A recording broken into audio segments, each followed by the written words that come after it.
Hello, everyone, and thank you, and welcome to Green Couch Exchange. We're excited to have everybody on. Today, our topic is going to cover CDCs and churches powering local change. And we are Green Couch Exchange. I am Fekecia Gunn, the podcast host. Green Couch Exchange is a conversation where faith, theology, and money are intersected, where we talk about things that are under that umbrella. Today, I have some great people. One of them I know extensively for almost 15 years. And so I was about to say Dr. Roshun, but Roshun Austin is here with us from the Works CDC, as well as Mr. Michael Cowan, who is here with us from Community Lift, whom my trusty assistant has ramped and raved about him for the past couple of weeks. So I'm excited to be able to have a conversation with him. And if you have any questions that you would like for us to address on this panel, then please place your questions in the chat. Right now, I'm going to give our panelists a moment to be able to introduce themselves. And so, Roshun, if you want to start, and then Michael, you can end us up with the introductions. Yeah. Hello, everyone. My name is Roshun Austin. I'm the president and CEO of the Works Incorporated, which is a community development corporation. We were founded by a former pastor of an African Methodist Episcopal Church at St. Andrew AME Church here in Memphis. Dr. Kenneth Robinson was our founder, at first executive director and president, chair, former board chair, then president again. And now still an inspiration to us. And our name is biblical from the book of James. And even our motto, Rebuild, Restore, Renew, comes from Isaiah 61:4. And so our organization was based on the faith principles of Dr. Robinson in the AME Church. And we have grown, as he said, into something else that he didn't create. Well, good afternoon, everyone. My name is Michael Calvin. I serve as Director of Grants and Programs for Community Lift. We serve as a funding intermediary for community development corporations across the city. We support community development activities across the city, empowerment of Memphis residents across the city of Memphis as well. Thank you all so much for those introductions. Let me start out with this initial question. What is the first thing a church should understand about community development? Sometimes I think for churches, we believe that community development is more like an extension of outreach. And we're not necessarily sure if that falls within the same lane, but if you could share with us what you feel as though. My opinion about that may be very unpopular for the church, but I don't know how the church's work is not about community development, because we were guided, in the church, we're guided by a couple of things, some commandments. One, to love the Lord thy God. That's first. And the second is like unto it, that we should love our neighbors as ourselves. And if that doesn't mean that we provide for them, not just spiritually in the walls of our buildings, but also physically in the larger community. And so I don't think that there should be a separation from what we consider community development. Now, there's organizational differences if we talk about community development corporations, but actually the act of developing community, it is the role of the church. And I think the church has gone astray because it now sees itself as separate from what it was founded to do in the first place. Yeah, I'll echo the same. I think that community development is inexplicably tied to the church, and everything that we do. I think we have become in the church really, really great at services, fundraising, those things within the walls of the church, but not recognizing the responsibility that we have in stewardship of land and how we build people beyond the walls of the church, Monday through Saturday, not just a Sunday service. So I think that community development is tied to the church, as the church serves, especially the Black church, that serves as an anchor in community for many, many years. So I think, to Roshun's point, if we simply get back to the core of the thing that we do, it is both ministry internally for us as a church and as a body of people, but externally, our responsibility is greater to that, to the whole. Yeah, I think that from what you all are sharing, when we're thinking about community development, we're thinking about long-term strategy, those types of things. I'm not sure if when we plan for our church programs that we're strategizing in order to develop, more so kind of like band-aiding, like for lack of a better word? I think the question will be is why aren't we planning? Why is there not intentional planning within the church's strategic plan, its ministry plans, the goals for the church, the location, the address? Why is there not intentional planning for the whole of community where they rest? I would be interested to know. Well, I guess to look at some best examples. I think Roshun is better suited for this than I, as the work was birthed out of a church and out of ministry. And that was intentional. It was not happenstance, right? Well, and then it was birthed out of the vision of a man. Okay. So sometimes the church congregation took more credit than was due them around the work of the works, because theologically, the denominations have their belief systems. I'm in the fair housing business, and so we don't discriminate against people if they're same-sex couples and things like that. We cannot do that. So that's community development. When we talk about community development in relationship to the church, often, like in my TED talk, and I've talked about this before when I talk about faith in community development, a class many years ago at MCUTS, and I go back to the Jewish tradition, and I said, how do they define community? And so they say it has to be a place where the rabbi can live, so the teacher. And so they talk about, public sewer, all of the things that we need to exist in the community. And that's why I go back to this. It's not about strategy, and particularly in the AME church that was born out of social justice movement. It was born out of mutual aid. It didn't say, nobody saw a burning bush and came down. Richard Allen didn't see that. They had an experience in a Methodist congregation that was white, that they discriminated against them. They didn't want to pray with them. And they needed to free blacks in Philadelphia needed to take care of themselves. They didn't have access to banks and access to resources. So they created mutual aid societies. And they also, this African society is what it was called before it was AME. And they also wanted to worship without the constraints of the white church or putting them as second-class citizens. And so it was worship and mutual aid. It wasn't separate. They didn't plan. It's what the world said to them they had to be and what they had to do. They believed in the same, apparently the same Christ as their other Methodist congregants, the white congregants, but they needed to exhibit it in a different way to serve the people, the free blacks, and even later slaves of Philadelphia. And they spread this message throughout the U.S. and then now the AME across the world. And then the same thing with other Methodist denominations, the Baptists, whoever it is, and how the black church evolves out of that. But I don't know that churches are equipped where they plan like they're organizations like us. Right. I tell even smaller CDCs, you really can't compete. It's like telling a mail business to go compete with FedEx. Yeah. So they got to be more equipped to do these things. Can they partner? And sometimes that means they got to partner because theologically they got some belief systems. And I'm not going to say that's a bad thing, that discriminates against certain people. And we got to realize the majority of humans are not in the church. You got a whole bunch of dying, particularly the black church, a whole bunch of dying denominations. And we're supposed to go into the highways and the hedges, but we stuck in our buildings. Yeah, that's critical. No, that's critical, right? Because those buildings, those spaces, those gathering spaces, once led economic development. They once led community development. It was a space of social activism and change. It was the bank. It was everything, right? So what has happened to the black church specifically that has gotten us so far off course where we are content in staying behind our walls and closing those gates at the end of Sunday service, right?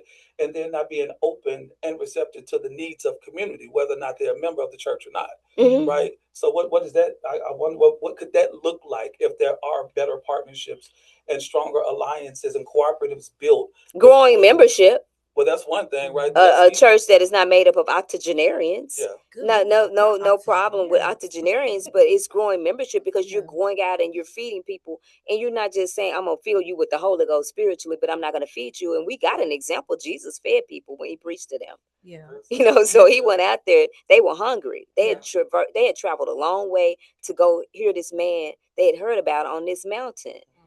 And so he worked another miracle to feed the multitude. And I'm like, we preach about this stuff, but it's real. Yeah. You got to feed people physically. You got to meet their physical needs before you be preaching to them and trying to get them to speak in tongues. And I grew up Koji. Yeah, there you go. See? but definitely shout out to the AME Church. Yeah, because Roshun, we got our stuff from AME though. Roshun did a great history history background of the AME Church, which I too am a part of. And I was so proud of that. Yep. That drew me to the AME. Oh yes, absolutely. That's a social justice arm, and just the push to take care of everybody that comes. But I do want to piggyback off of the question that you asked. What does a successful relationship between the church and the CDC look like? How would you all determine it to be a good partnership? Because you talk about size, right? And so there's a number of congregations that get a CDC, and they may not understand the CDC on the level of the Works or Community Lift, or the expansive work that can come with the CDC. But how can they partner in such a way that it's successful and mutually beneficial for both sides? And the silo piece, I think, is definitely huge in this area. How in understanding that piece, and the fact that there are some competitiveness that's out there, in a perfect situation and scenario, what would that look like? I don't know if there's competitiveness. I believe in abundance, and I serve a God that provides daily bread. I meant God competitiveness said, for like because some they want to do work with you, but they want to control it because they want to be the one with the names on it. That's the competitiveness That's us that I'm moving talking beyond about. the scarcity mindset Yeah. that so many folks operate in. To Roshun's point, we serve a God of abundance, of endless supply, right? So I think the changing of how we think about collaborative work has to be realized. I don't know if there's a silver bullet in terms of the perfect partnership. I will say that I don't. I won't say that. I will say that I would say that understanding that a CDC is a tool, right? It is a means to an end. A CDC has a purpose, right? And understanding there are so many organizations, not just churches, because I'll hang this banner on all these people. There are so many people who go out and open CDCs, and they use it for scrupulous purposes. They don't make sense. They are not for community. Understanding the role and responsibility of a CDC, I think, is what's critically important. A CDC is not a thing that is held in a room somewhere off to the side that you only trot out when you're trying to get a property and you're trying to acquire land. And a lot of churches, unfortunately, I think, use the CDC to that degree. They acquire property. They do really, really great at acquiring properties around their edifice, but they are not great stewards of land. Right. So I think the land is the key. And so a CDC, first of all, I like to throw certain things out. We're a subsector within the nonprofit sector. Keyword is corporation. We serve charitable purposes, but if we're not functioning businesses that are successful, just putting CDC on the back of your name does not make you a successful CDC. The other key word in CDC is development. So CDCs, first of all, understand the history of CDCs that date back to the 60s with Robert Kennedy when he was AG. Under his brother, John Kennedy. He went to Northeast, Rochester, Newark, and they formed the first CDCs.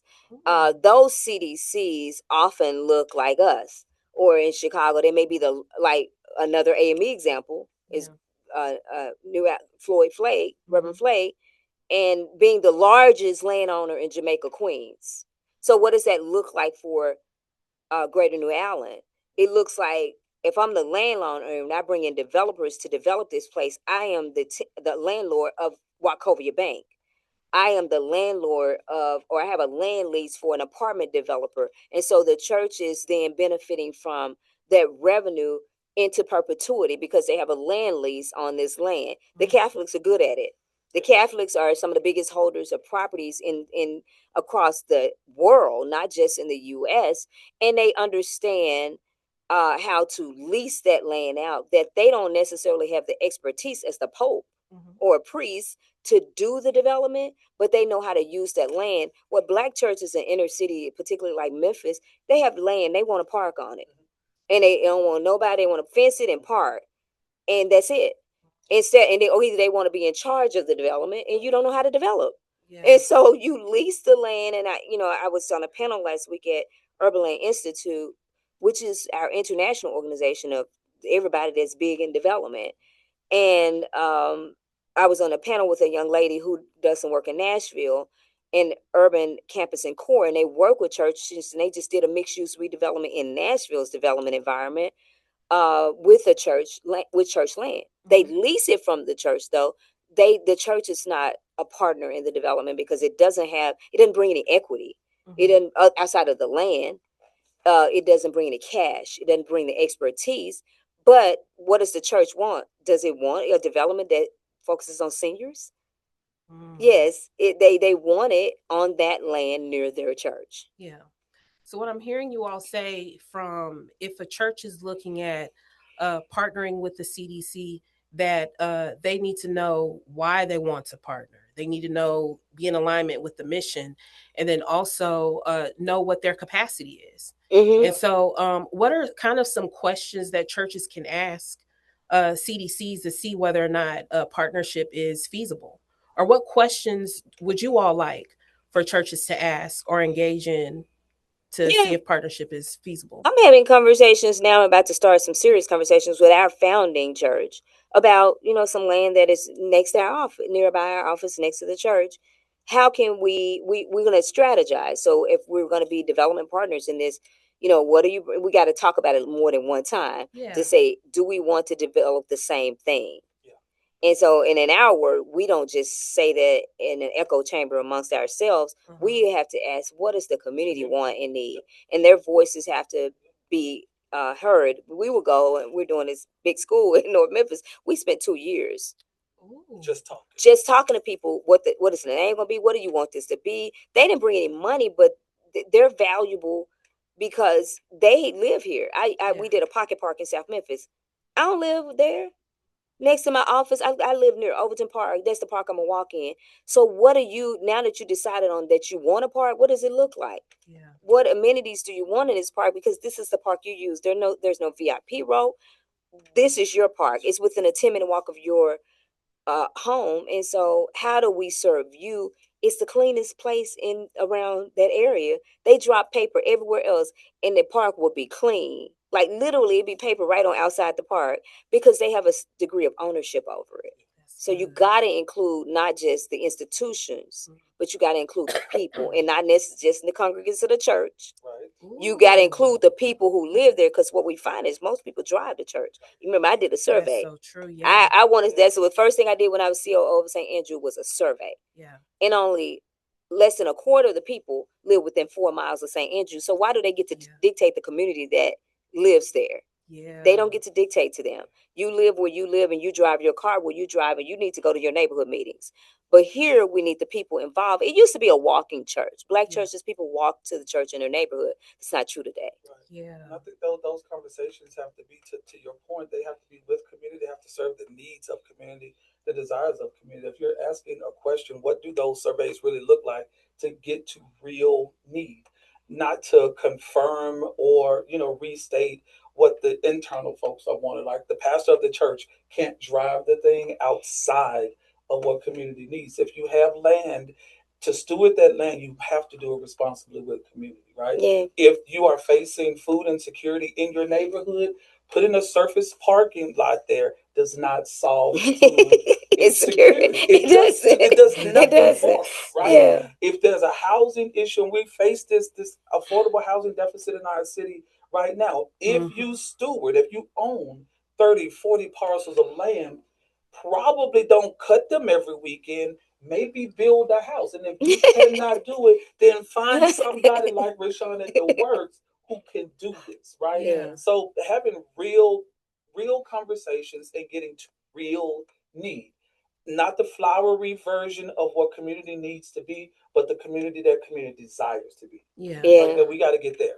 Yeah. I love what you all are saying. There is no discussion or movement without the community. Oh, there isn't. And because the congregations, and you all know that I will always shout out my assistant who is sitting in a corner. One day we're going to get him on video.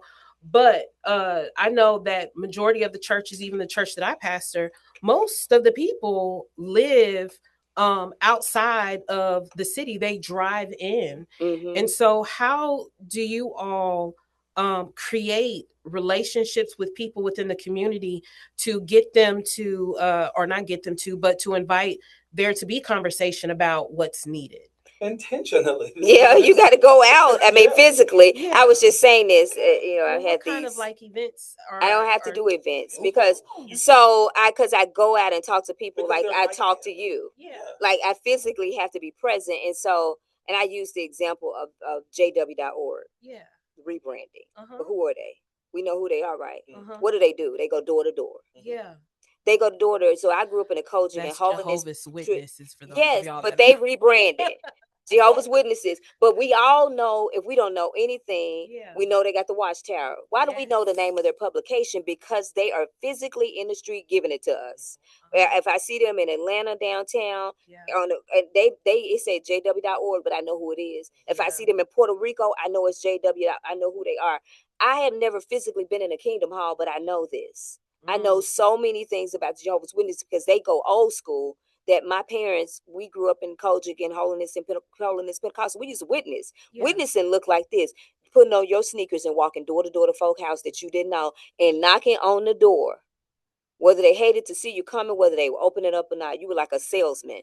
You were selling Jesus, and so you gotta sell what what is it? I was trying to I forgot what I was about to say, but you got to go sell it. Yeah. So you will see the president in my heels. I ain't putting on the sneakers. I'm going in my heels, and I'm gonna go to the park. I'm gonna talk to folk, and I'm gonna treat people normally, Yeah. like I would want to be engaged. If Yeah. I see them, they look like they need help, ma'am, can I help you with that across the street? Because I can start a conversation. Yeah. And they feel like I'm warm enough where they can open up. But I do housing, so I am very involved in the intimate needs of a family. Yeah. I know, and we do food, so I know things that other people may not know. Yeah. Because I'm touching them. I'm not set aside.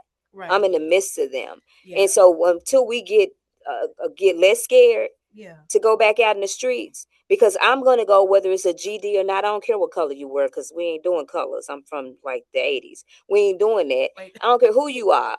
And so I'm like, the young men that we fear that look like me, they say, yes, ma'am. Yeah. And if somebody look like they finna do something to Miss Roshun, they lose their mind. I'm like, baby, they won't even finna do nothing to me.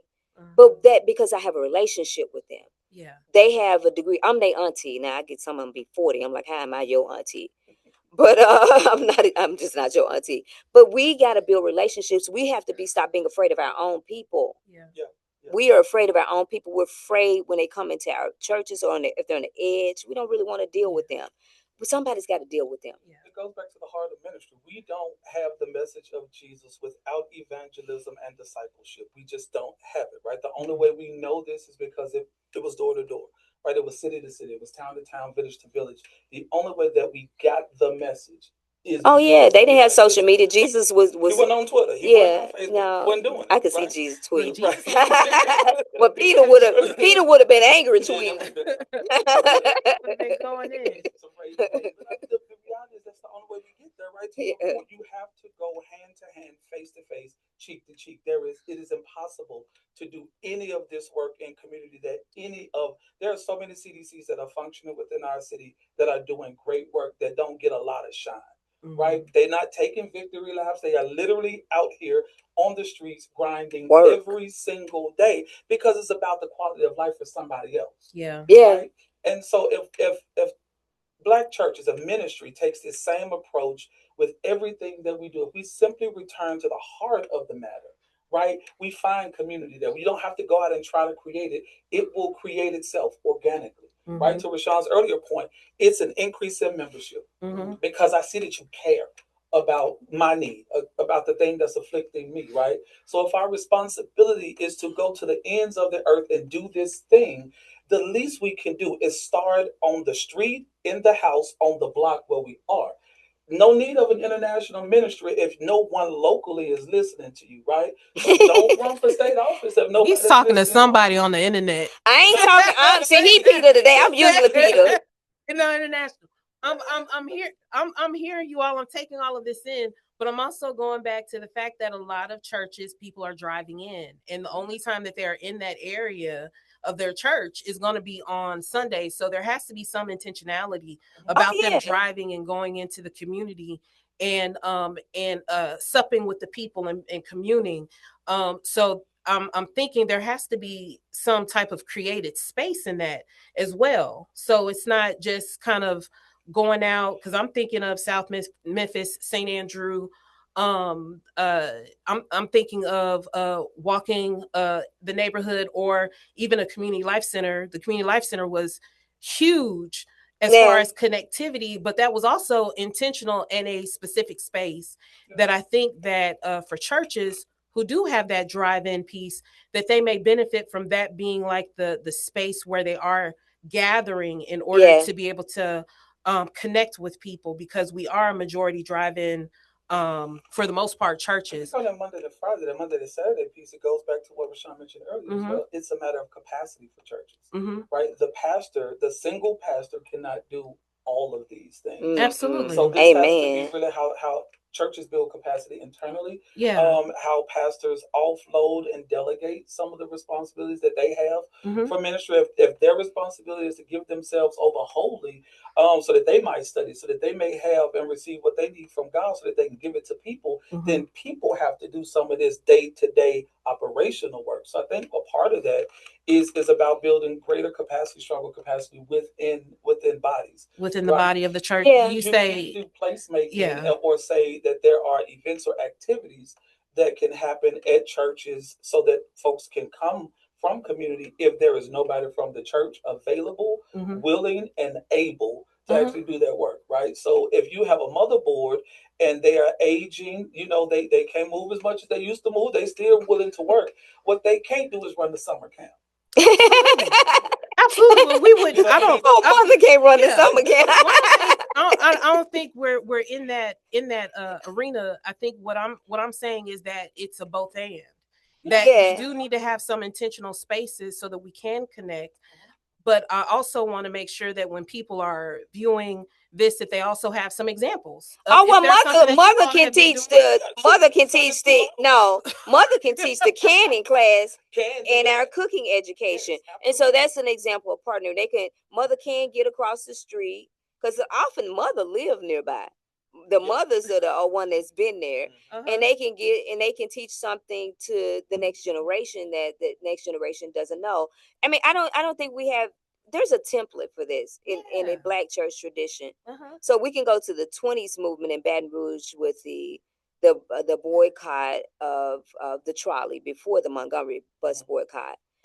And then you could talk about Reverend Jemison out of Baton Rouge, out of the Baptist tradition, who led a lot of the civil rights movement. You could come on up to Memphis, and the leaders of, including the pastor who was at St. Andrew during the 68 strike, they were the leaders of a movement.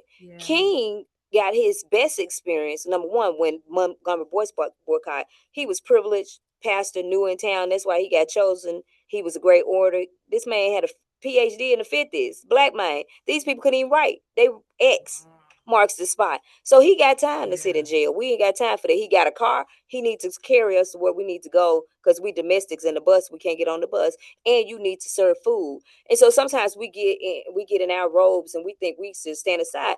King went to Chicago and lived in the tenements of Chicago because he could not clearly express the sentiments of the people in Chicago housing if he didn't experience. So he took Coretta and them kids and he went to live in the tenements of Chicago, so that he had a first-hand experience, and that was a shifting of his message. But he was able to use biblical principles. We can quote King, we got Michael, we got all kind of scriptures, and Amos quoted throughout his speeches, and a secular person can quote it. So he took a spiritual message, a message given by the prophets and by Jesus, and he translated it for the illiterate of Alabama. So they could not read and write, but he took a message that is timeless and he translated it. He helped them with a movement. So he wasn't the only preacher to do that. Our leaders in the Black community had historically been preachers. Then we got prosperity gospel, and then we lost our mind. Lord. And it was all about ourselves, and it was not about the larger community. We wanted to be televangelists. We wanted to be social media influencers. And we need to step back and go back to where we began, because we were an oppressed people, and we need to get away from around this pool of Bethesda and put our toe in this water. In the church, I say the church need a revival so we can go back to where we're supposed to be. The church need a revival. Not, we always talk about people need the church needs a revival to get back to what we were called to do. And I'm not talking about denominational. I said the church, the body of Christ. And so, and I be playing a preacher on TV. But I mean, I ain't no preacher. In the middle of preaching. In the middle of preaching, I mean, I be preaching, cuss preaching too. But we need to get back to that. Yeah. There is a wonderful, like I said, the message is timeless. It has worked over and over again for the oppressed people. We got all kind of stuff going on. We need to go back to that message. It's simple. Yeah. It's so simple, right? Like, all we have to do is return to our core value, belief, and our purpose. Yeah. You step outside of purpose, you open the doors to so many other things. To your point, prosperity gospel shoots through, and now everybody needs a new car, new house, new more. Forget collectiveness. Right. We are individual. So many people we Black people, particularly in this country, rugged individualism one about us, and they lying about it too. White people would say they rugged individuals. All of them had some bootstraps and somebody else pulled them up. We need, and they can lie to us, and we want to believe that, and so we can't get on that bandwagon.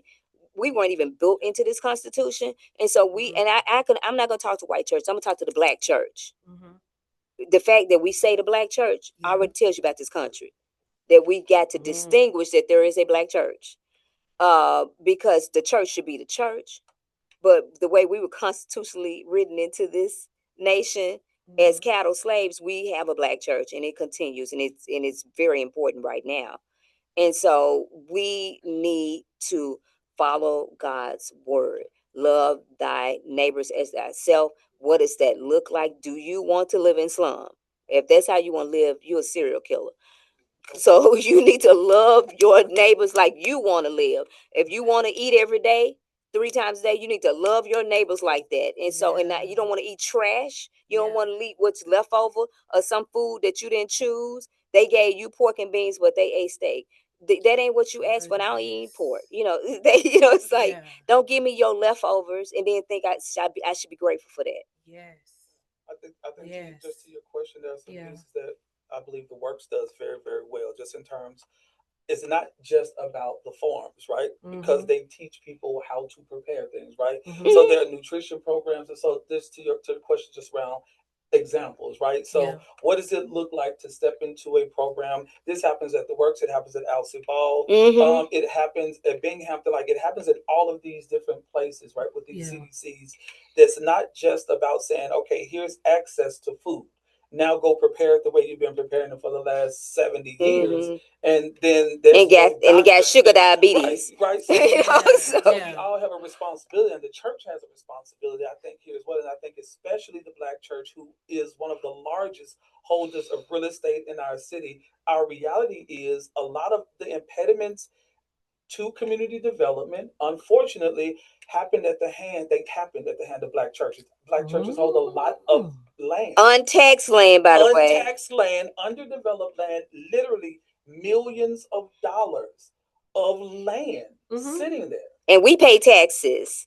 The Works is one of the largest tax-paying nonprofits in the city. Hospitals don't pay taxes. Churches don't pay taxes. Educational institutions, we pay hundreds of thousands in taxes every year. And how do we generate revenue in Tennessee? Through the property tax. Hundreds of thousands in taxes on the developments that we do. We are not tax-free. So that changes infrastructure. So now, do we have more money to, as a municipality, as a state, to invest in programs to help people? Sure, thanks to the Works and our tax-paying selves. All I know is my staff will say it's tax time on our single family. We got $100,000 tax bill. Which account you want it from? That's just one time. So if I'm paying $200,000 a year or more on just single family, that don't count my multifamily. That's so I'm spending $500,000 on taxes that go back to support the municipality. So going back to what you were talking about in regards to churches and lands, what can we do with the land that's idly sitting? Build. To Build something. Do something. farm. Activate. So farming, activating, Housing. We need housing. We need grocery stores. We need housing. Well, we can't force the grocery stores to do what they don't want to do, but we can farm. But what does we can create orchards. Grocers like knowledge, like Marlon has done that knowledge quest. Yeah, that's hard. We got the land for. The building for Knowledge Quest. Yeah. It is not a money making enterprise. So if you want to dump money down the drain for the rest of your life, sure, do it. It's a gap. We've been doing it for 14 years, so it's a gap business. What we got to do is build rooftops. Ain't no grocer ever gonna play. Ain't no grocer gonna ever come here because it doesn't look like the retailer's model. Yeah. And so, but what can we do today? We can build housing, and we can build farms. Yeah. We can build orchard. We can grow orchards, and those are free. People could just go out and pick nuts and fruit from the orchard in their neighborhood. So for churches that may not have the capacity to build or partner, or they can partner, how would you all say, who would be some people to reach out to? With orchards, if they have communities nearby, and it doesn't matter if they're, because number one, we're solving a couple of environmental issues too. Okay. So it's food, but we're also in the city, urban heat island. So it's 10 degrees hotter in South Memphis than it is in Collierville. What does that do to your health? You already got food access issues. And then you got, on the same day. We got the test. We researchers too. Whoa, 10 degrees hotter. This is a challenge across urban cores, though. This is we need more trees. Yeah. And so we got trees, you got fruit trees, that's great. So you can eat, and then guess what? Some plants remove toxins. Sunflowers remove toxins from the soil. And the heliotropes. They like to eat bad stuff. And so they pretty, so they beautify. Then you can eat the seeds, and then you have fruit trees. So you need, and you don't just you have canopy covering trees. You're reducing heat. You creating a place where they can sit and socially interact. Mm-hmm. So you could do a lot of things. You don't need a lot of money. You need a shovel in the back. So volunteer, help out. How can we partner with you? How can Mom and them, the old lady ministry, the missionaries come out and it depends on what denomination you're in. Missionaries can or be not be old. Mothers, whatever. The mothers come on out, and the daddies, papas and deacons and trustees and stewards and everybody come on out. But Mama can teach the canning class. Mama has a lot to offer. She can sit in a chair and do it. Mm-hmm. And do it. I love about St. Andrew, like the Rafa ministry was around. You had medical doctors who could volunteer, or nurses, medical practitioners who can provide knowledge to people. They can come out and do our aging mastery program. They were pharmacists. They could talk about medication usage. And so there are opportunities for the church to interact across community development in volunteer capacity. And you don't have to be 18. You don't have to be 25. You could be 89. Yeah. And you got probably a lot more to offer, actually. Yeah. Is there a document or information for churches that are wanting to be able to do some of the things that you all are talking about, like the things that we wouldn't have considered? Because I had been in South Memphis, and I did not know that South Memphis was 10 degrees hotter. I didn't know about the orchard piece, which is about having more trees.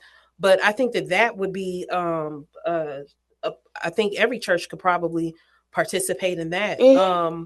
But the knowledge may not be there that that's something that's needed. Is there something that's out there that shares, hey, if you're interested in doing something that you may not have to have a lot of people capacity, or you need what'd you say, a back and a shovel? A good back, because public service announcement, when you hit 40, your back is going to start talking to you. Some backs. You need caps too. Don't go out there with those. No, but you could sit and direct. It's a role for everyone to play. Yeah. I don't know if there's any one document. You could read the research documents that we've created with universities around urban heat island effect, and we have events that are informational, and we always have things on our websites. And our social media, people follow us the same way the community finds out about these things. And I welcome anybody to come out and volunteer. Many hands make the load light. Yeah. I think that's true for every single CDC operating community live as a funding intermediary. Yeah. We've supported over the years about 36 CDCs across 17 neighborhoods. Our reality is that every single one of those CDCs welcomes you at a camera, welcomes you to come volunteer. And every single event that they have on a Monday morning, CDCs would welcome you to come volunteer.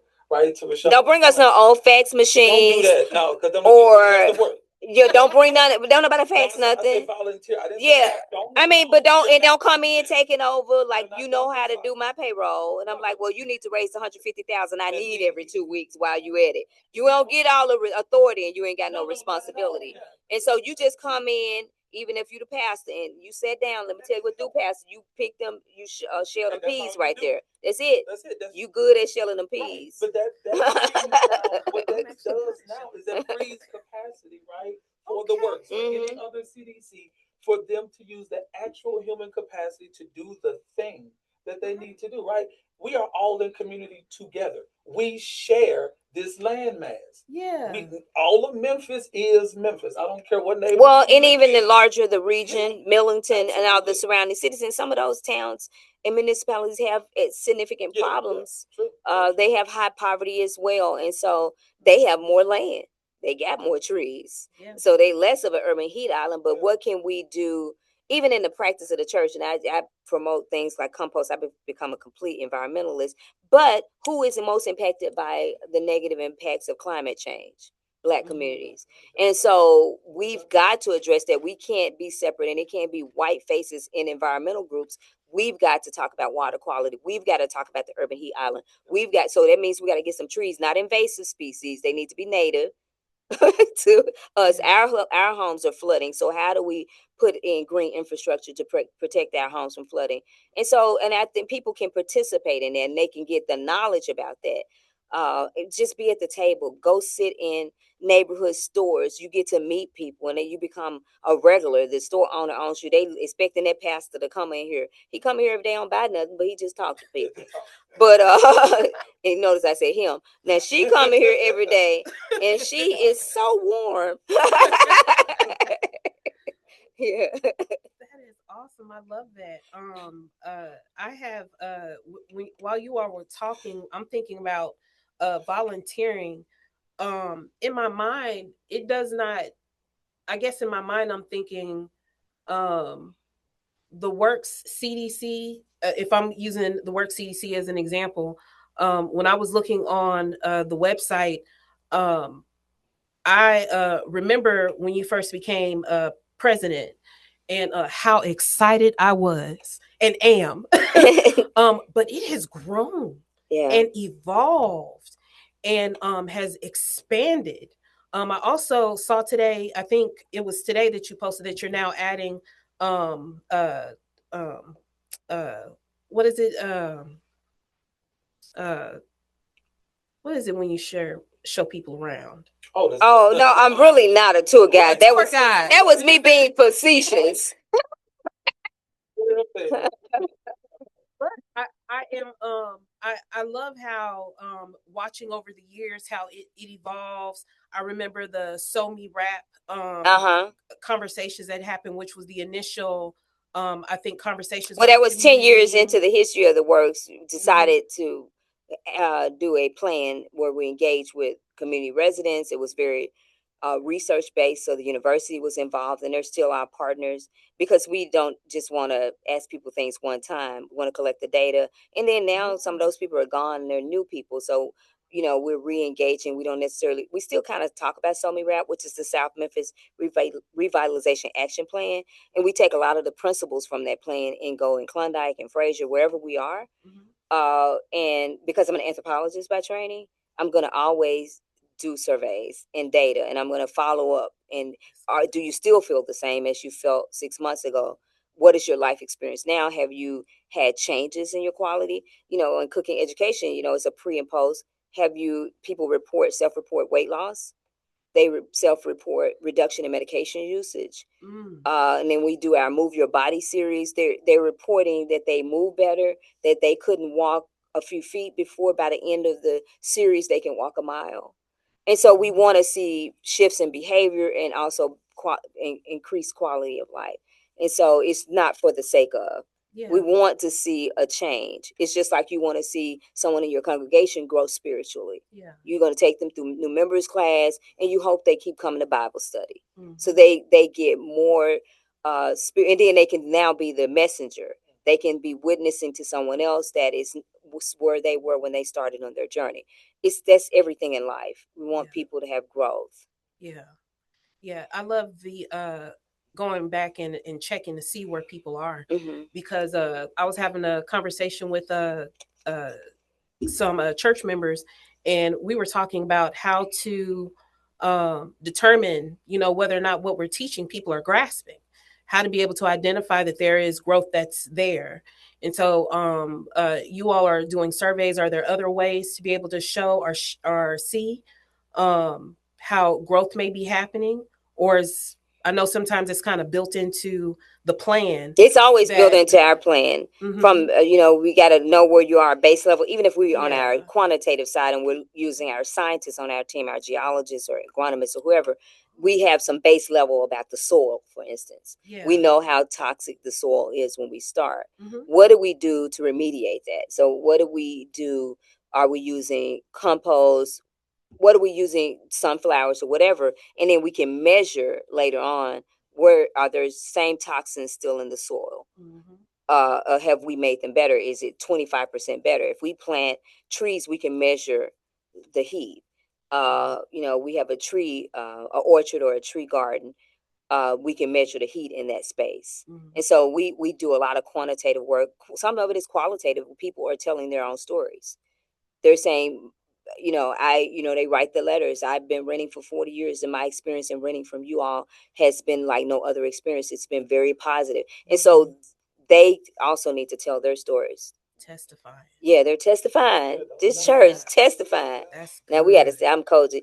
I thank the Lord for being here. Baptized, saved, filled with the Holy Ghost, and that with a burning fire. Yeah. Look, I don't even know why it's always burning, ain't it? Goodness.